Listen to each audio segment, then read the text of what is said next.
Hello everyone, আসসালামু আলাইকুম। কেমন আছেন আপনারা সবাই? আলহামদুলিল্লাহ, আমি তো অনেক ভালো আছি। আশা রাখছি আপনারা সবাই ভালো আছেন। হায় রে জীবন, মানুষের জীবনে কি কি নাই ঘটে। আমার গার্ডেনে এত চমৎকার টিউলিপের বাল্বগুলি হচ্ছে, বাল্বগুলি বোধহয় আর টিকিয়ে রাখা যাবে না। কেন? চলুন প্লিজ ভিডিওটি শুরু থেকে শেষ পর্যন্ত দেখবেন, জানতে পারবেন এত চমৎকার করে বাল্বগুলো তোলা, বাল্বগুলো নিজের হাতেই এখন নষ্ট করে ফেলতে হবে। এই হচ্ছে আমার গার্ডেন, আর গার্ডেনে একটি আমার গ্যারেজ আছে, আপনারা কম বেশি সবাই জানেন। তো এই যে গ্যারেজটি হচ্ছে আমি যখন বাড়ি কিনি বাড়ির সাথে আসে, তো গ্যারেজটি একটু নিচের দিকে ছিল, আর আমার গার্ডেনটি এই পাশটি উঁচু আর ওই পাশটি হালকা একটু নিচু। কিন্তু যখন বাড়ি কিনি তখন কিন্তু মোটামুটি ভালো নিচে ছিল। আমি এই যে এই পাশটির সাথে গার্ডেনের এই পাশটি লেভেল করার জন্য প্রায় 2 টন মাটি ফেলেছি, এবং গার্ডেনে এই যে ঘাসগুলো দেখছেন আমি 2 বার কার্পেটিং করেছি ঘাসের। তারপরেও এখন দেখলাম যে এবছর আমার এই যে গ্যারেজের দরজা, এই দরজাটি দিয়ে নয়, সাইড দিয়ে মোটামুটি বৃষ্টি আসলে পানি গিয়ে আমার সব কিছু ভিজে যাচ্ছে ফ্লোর। তো এখন হচ্ছে আমাদের প্ল্যান যে আমরা এই দরজাটি কাটবো, কেটে উপরে উঠাবো। অনেক বেশি উঠাতে পারবো না, কারণ নিচের দিকে আমরা মাটি ফেলে অনেক উঁচু করে ফেলেছি অলরেডি। এটিও একটি রিজন যে পানি যাচ্ছে। আর উপরের দিকে এই যে দেখতে পাচ্ছেন যে 2টি মাত্র ইট রয়েছে। এখন এই 2টি ইট উপরে তুলে দেবে হচ্ছে আমাদের এই দরজাটি। তো এই যে দেখুন সাইডে যে আমার কতগুলো টিউলিপের বাল্ব উঠছে, এখন কিন্তু এই বাল্বগুলো আমার সব নষ্ট হয়ে যাবে। কারণ হচ্ছে এই যে আমরা এই লোকটিকে ডেকেছি দরজাটির কাজ করার জন্য। তো সেই যে দেখুন দরজাটি এখন কিন্তু খুলবে, শুরুতে খুলে তারপরে হচ্ছে ওই ইটগুলো কাটবে, চেষ্টা করবো আপনাদের সাথে শেয়ার করতে। কেটে আমাদের নতুন একটি ডোর আছে সেটা হচ্ছে রিপ্লেস করবে। তারপরের কাজ আর তার নয়, তারপর হচ্ছে এই মাটিগুলো কুপিয়ে সামনের দিকে এনে অ্যাটলিস্ট আরও 3 থেকে 4টি ইট নিচে আমরা যাব। জি হ্যাঁ, আমাদের এই মাটির নিচে প্রায় 4 থেকে 5টি ইট রয়েছে, কারণ আমরা 2 টন মাটি দিয়েছি। আর এপাশে এই যে দেখুন আমি কিন্তু গত 2 দিন আগেই ধনিয়ার বীজ দিয়েছি।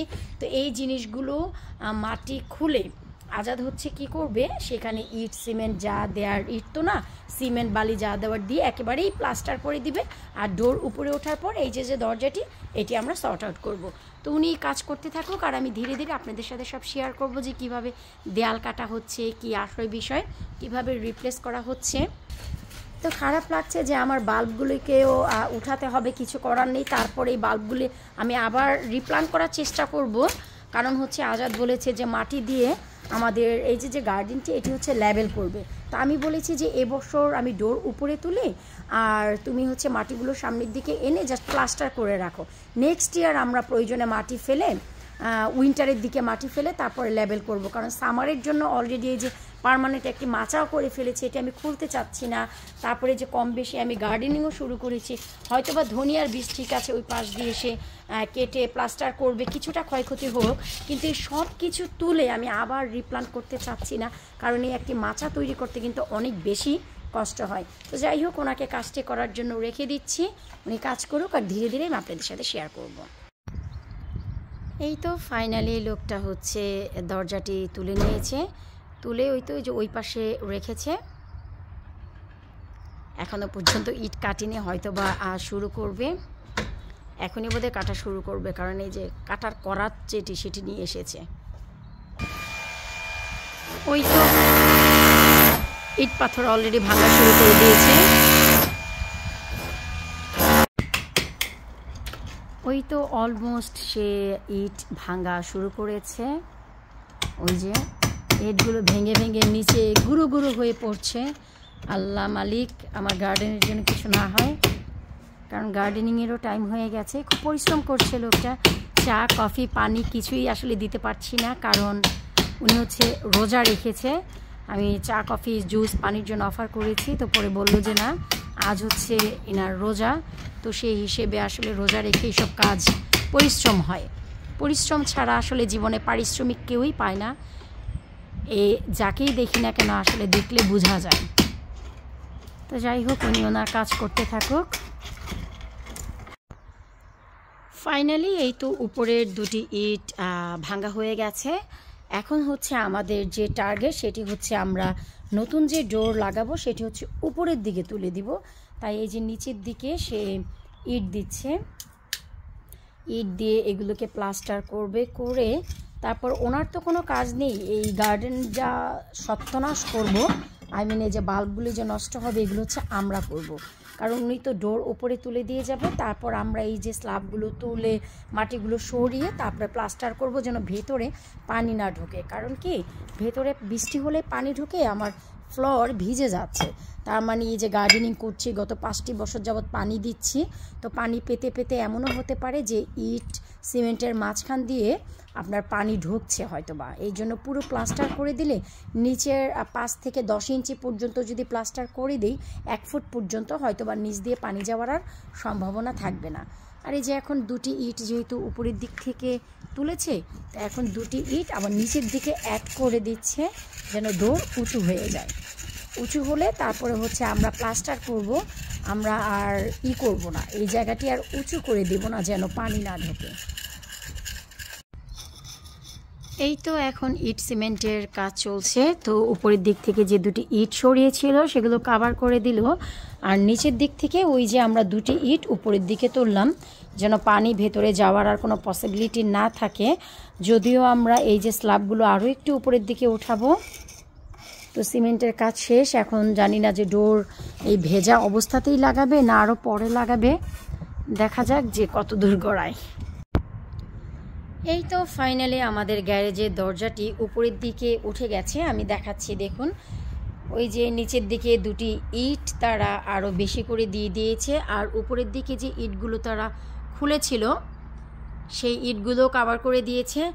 আর হচ্ছে যে পানি যে ভেতরে যাচ্ছিল ওরা যে এক্সপ্লেনেশন দিল সেটা হচ্ছে এই যে আমি একটু দেখাচ্ছি, আপনারা দেখলে বুঝতে পারবেন। এই যে আমার গ্যারেজের যে দরজাটি, এই যে দরজাটি এটি শুরুতে কিন্তু আমার বাহিরের দিকে আসতো, শুরুতে বাহিরের দিকে ওপেন হতো, এখন হচ্ছে এটি এই যে দেখুন ভেতরের দিকে এই যে ওপেন হয়, এই যে ভেতরের দিকে ওপেন হচ্ছে।